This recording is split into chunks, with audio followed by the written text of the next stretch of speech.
మీనరాశి. మీనరాశి వారికి ఈ 8 జూన్ నుంచి 14 జూన్ వరకు గల కాలానికి గ్రహస్థితుల్ని చూసినట్టయితే చాలా ఆశ్చర్యం అనిపిస్తుంది. ఇప్పటి వరకు అంటే గత కొద్ది కాల క్రితం వరకు కూడా మనము అంత అనుకూల్యత లేదు అనుకుంటూ ఉన్నాం. ఎందుకంటే రాహు బలం లేదు, శని గారి బలం లేదు, గురువు గారి బలం లేదు.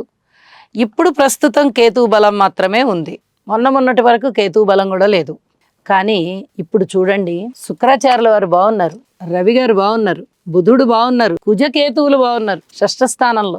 5 గ్రహాల యొక్క ఉత్తమోత్తమైన ఫలితాలు అంటే ఏలినాటి శని జరుగుతూ ఉన్నప్పుడు గురుబలం లేకపోయినా రాహుబలం లేకపోయినా కూడా 5 గ్రహాల యొక్క అనుకూలత ఇంత బ్రహ్మాండంగా ఉంది అంటే మీనరాశి వారికి పట్టిందల్లా బంగారమే అని చెప్పచ్చు.